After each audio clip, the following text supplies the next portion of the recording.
Hey, and welcome back to another chapter of Brave New World by Aldous Huxley. Chapter 13. Henry Foster loomed up through the twilight of the embryo store. Like to come to the feeling this evening? Lenina shook her head without speaking. Going out with someone else? It interested him to know which of his friends was being had by which other. Is it Benito? He questioned. She shook her head again. Henry detected the weariness in those purple eyes, the pallor beneath that glaze of lupus, the sadness at the corners of the unsmiling crimson mouth. "You're not feeling ill, are you?" he asked, a trifle anxiously, afraid that she might be suffering from one of the few remaining infectious diseases. Yet once more Lenina shook her head.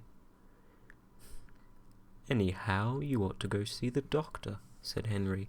"A doctor a day keeps the jim-jams away," he added heartily, driving home his hypnopedic adage with a clap on the shoulder.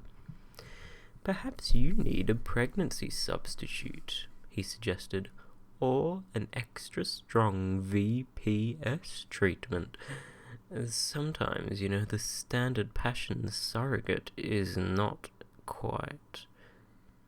"Oh, for Ford's sake," said Lenina, breaking her stubborn silence. "Shut up."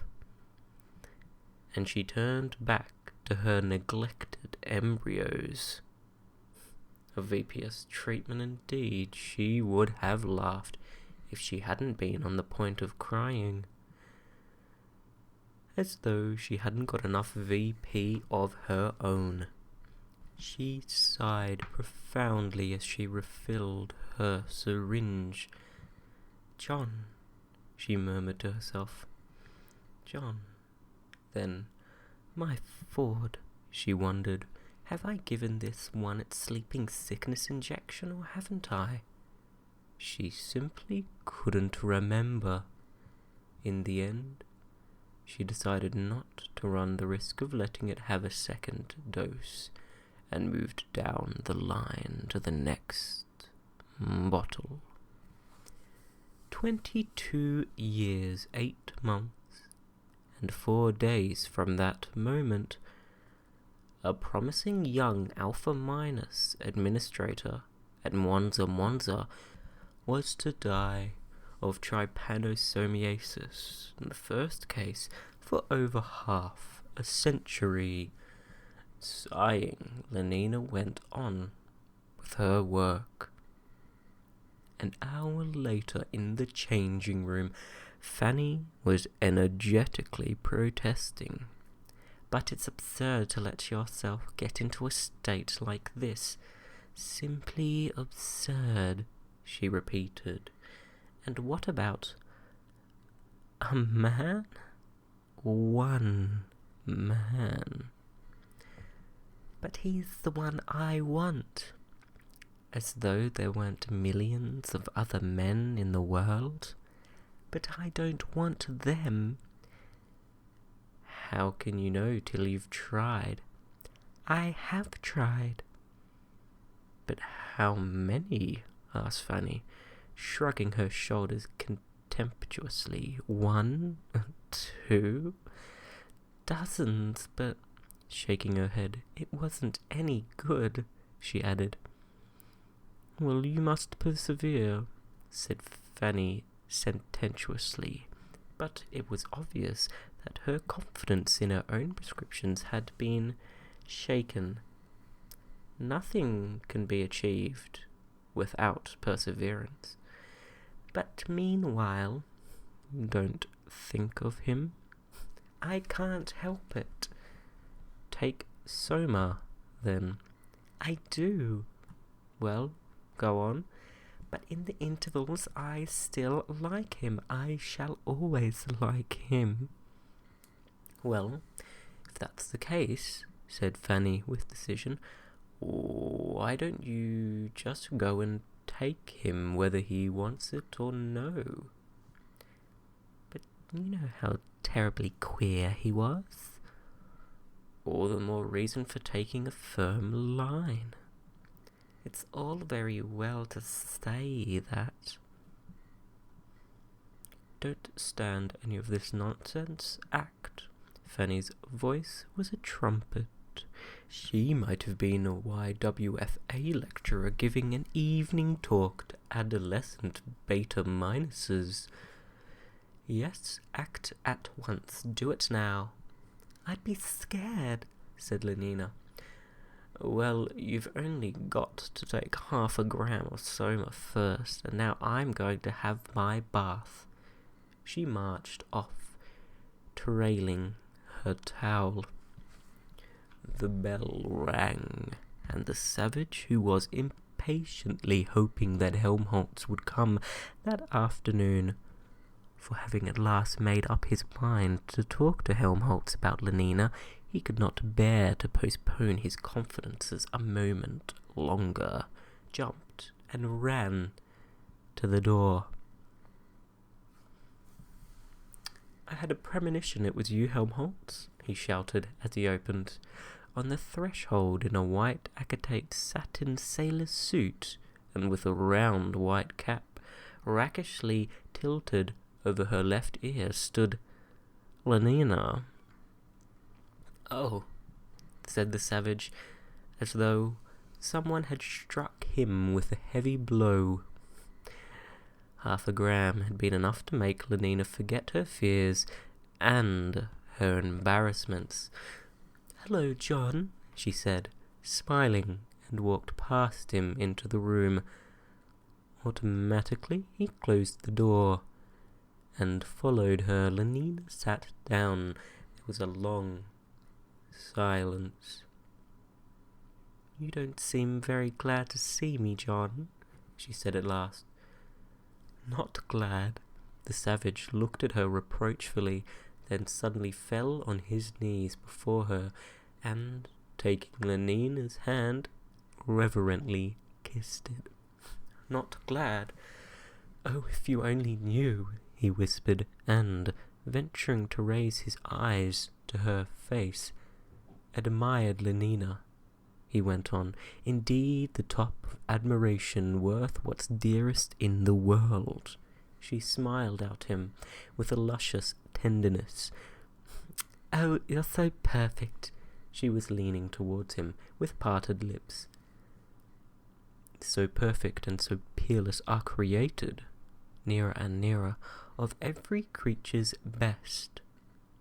Still nearer. The savage suddenly scrambled to his feet. That's why, he said, speaking with an averted face, I wanted to do something first. I mean, to show I was worthy of you. Not that I could ever really be that, but at any rate, I wasn't absolutely unworthy. I wanted to do something. Why should you think it necessary? Lenina began, but left the sentence unfinished. There was a note of irritation in her voice. When one has leant forward nearer and nearer with parted lips, only to find oneself quite suddenly, as a clumsy oaf scrambles to his feet, leaning forwards towards nothing at all.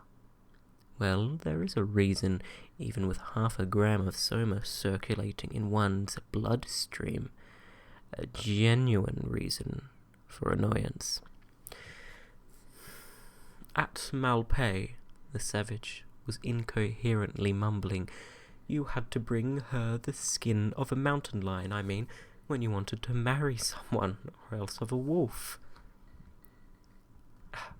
There aren't any lions in England? Lenina almost snapped.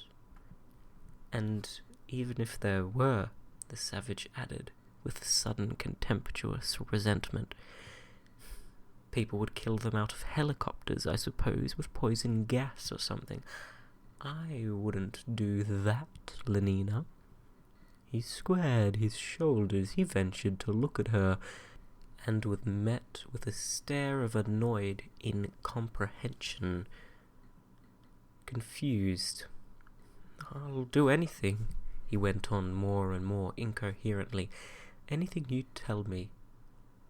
There be some sports are painful, you know, but their labour delight in them sets off. That's what I feel. I mean, I'd sweep the floor if you wanted. But we've got vacuum cleaners here, said Lenina in bewilderment. It isn't necessary. No, of course it isn't necessary, but some kinds of baseness are nobly undergone. I'd like to undergo something nobly. Did you see? But if there are vacuum cleaners... That's not the point. And epsilon semi-morons to work them, she went on. Well, really, why? Why? But for you. For you, just to show that I am... What on earth the vacuum cleaners have got to do with lions? To show how much... Or lions with being glad to see me... She was getting more and more exasperated. How much I love you, Lenina, he brought out almost desperately, an emblem of the inner tide of startled elation. The blood rushed into Lenina's cheeks. Do you mean it, John? But I hadn't meant to say so, cried the savage, clasping his hands in a kind of agony. Not until... Listen, Lenina. In Maupay, people get married. Get what? The irritation had begun to creep back into her voice. What was he talking about now? For always they make a promise to live together for always. What a horrible idea. Lenina was genuinely shocked. Outliving beauties outward with a mind that cloth renews swifter than blood decays. What? It's like that in Shakespeare too. If thou cost break her virgin not before all sanctimonious ceremonies, may with full and holy right. Oh, for Ford's sake, John, talk sense. I can't understand a word you say. First, it's vacuum cleaners, then it's knots. You're driving me crazy. She jumped up and, as though afraid he might run away from her physically as well as with his mind, caught him by the wrist. Answer me this question. Do you really like me, or don't you? There was a moment of silence. Then, in a very low voice, I love you more than anything in the world, he said. Then why on earth didn't you say so? She cried, and so intense was her exasperation that she drove her sharp nails into the skin of his wrist, instead of drivelling away about knots and vacuum cleaners and lions and making me miserable for weeks and weeks. She released his hand and flung it angrily away from her. If I didn't like you so much, she said, I'd be furious with you. And suddenly her arms were round his neck. He felt her lips soft against his own, so deliciously soft, so warm and electric, that inevitably he found himself thinking of the embraces in 3 weeks in a helicopter. Oh, the stereoscopic blonde and Anne, the more than real black amour. Horror. He fired to disengage himself, but Lenina tightened her embrace. Why didn't you say it so? She whispered, drawing back her face to look at him.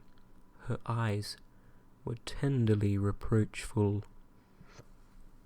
The murkiest den, the most opportune place, the voice of conscience thundered poetically. The strongest suggestion our worse genius can shall never melt mine honour into lust. Never. Never. He resolved. "Oh, you silly boy," she was saying. "I wanted you so much, and if you wanted me too, why didn't you?" "But Lenina," he began, protesting, and as though she immediately untwined her arms and she stepped away from him, he thought for a moment that she had taken his unspoken hint. But when she unbuckled her white patent cartridge belt and hung it carefully behind the back of a chair, he began to suspect that he had been mistaken. "Lenina," he repeated apprehensively. She put her hand to her neck and gave a long vertical pull.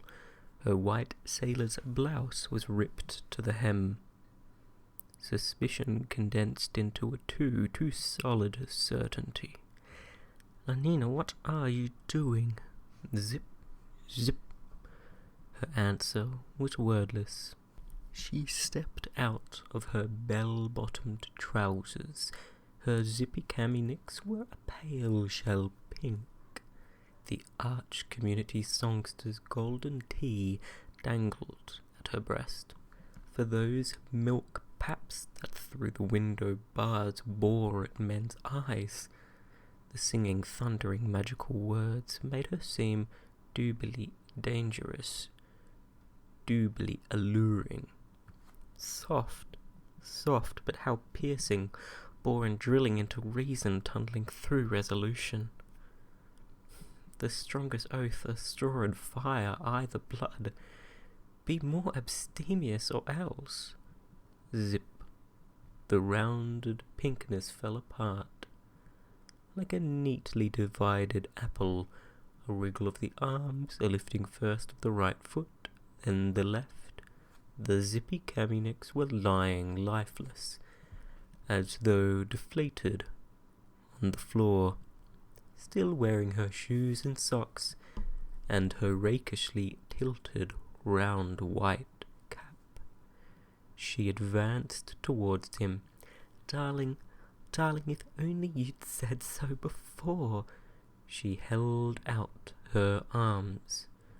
But instead of also saying "darling" and holding out his arms, the savage retreated in terror, flapping his hands at her as though he were trying to scare away some intruding and dangerous animal.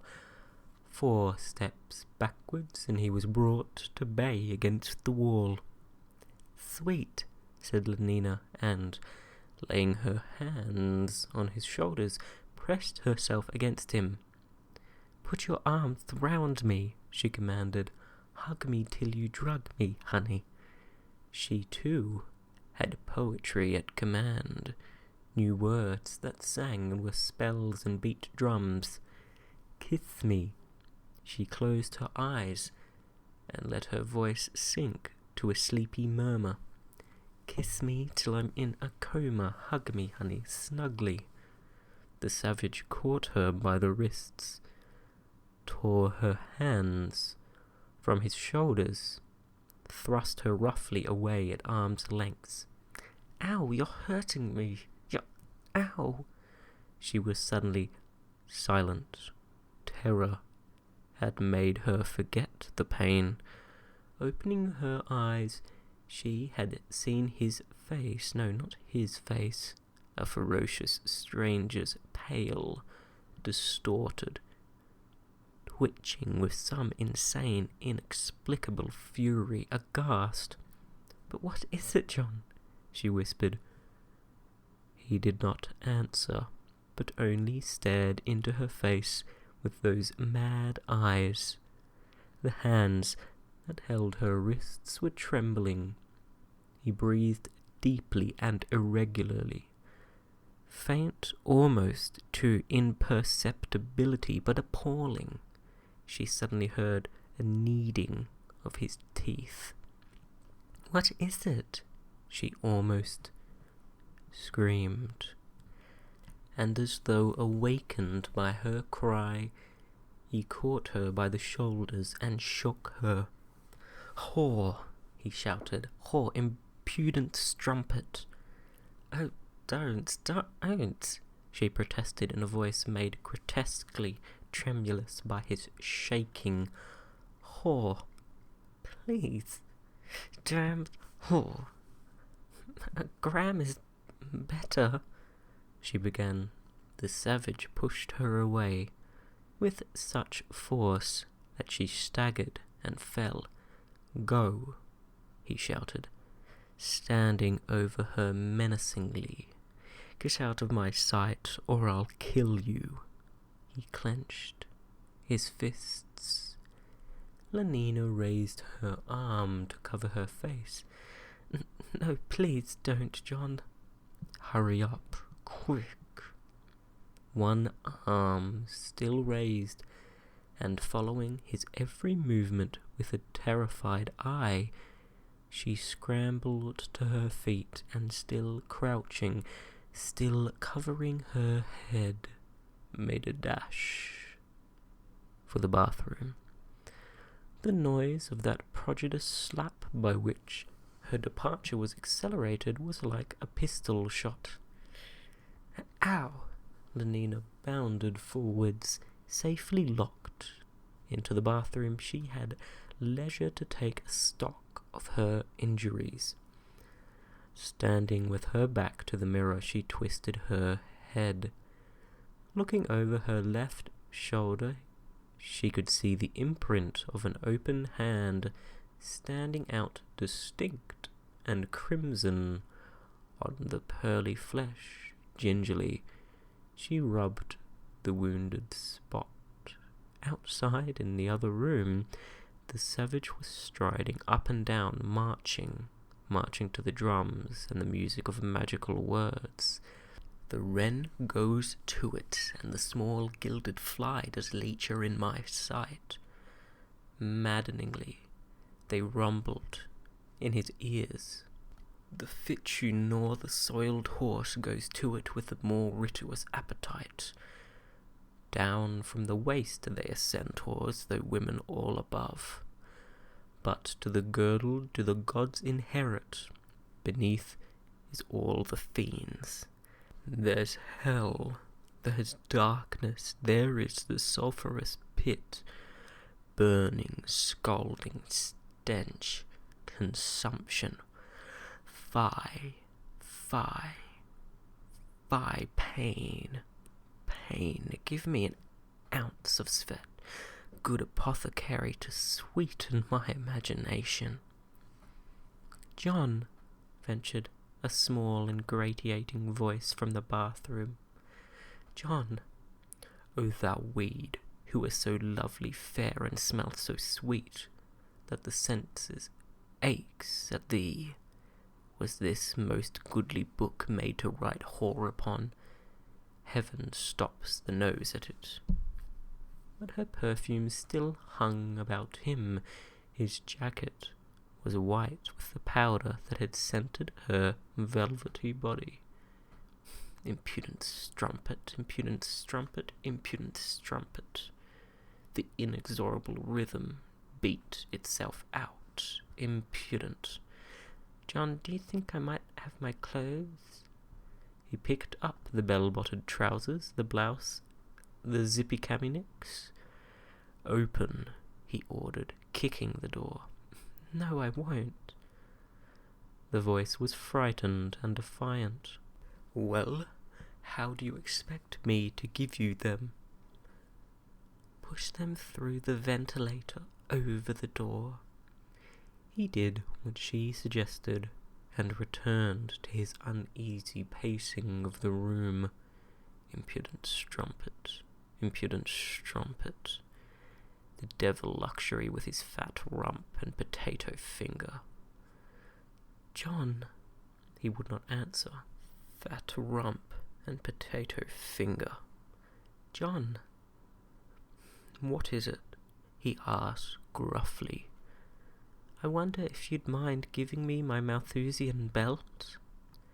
Lenina sat listening to the footsteps in the other room, wondering, as she listened, how long he was likely to go tramping up and down like that, whether she would have to wait until he left the flat, or if it would be safe, after allowing his madness a reasonable time to subside, to open the bathroom door and make a dash for it. She was interrupted in the midst of these uneasy speculations by the sound of the telephone bell ringing in the other room. Abruptly, the trampling ceased. She heard the voice of the savage parleying with silence. "Hello? Yes? If I do not usurp myself, I am." "Yes, didn't you hear me say so, Mr. Savage speaking?" "What? Who's ill? Of course it interests me."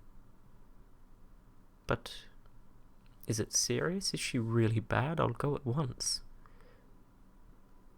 "Not in her rooms anymore. Where has she been taken?" "Oh my God, what is the address?" 3 Park Lane, is that it? 3? Thanks. Lenina heard the click of the replaced receiver, then hurrying steps. A door slammed. There was silence. Was he really gone? With an infinity of precautions, she opened the door a quarter of an inch, peeped through the crack. She was encouraged by the view of emptiness, opened a little further and put her whole head out. Finally, tiptoed into the room, stood for a few seconds with strongly beating heart, listening,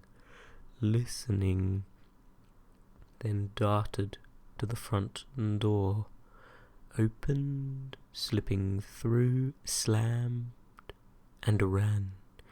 It was not till she was in the lift and actually dropping down the well that she began to feel herself secure. And that, my friends, is the end of the 13th chapter of Brave New World by Aldous Huxley. Thank you very much for listening. I hope you enjoyed it. This chapter was quite intense, but it seems that it is getting to that part of the story. Thank you for listening, and I hope you got to have a pause and a stop and a break and a reprieve and good night.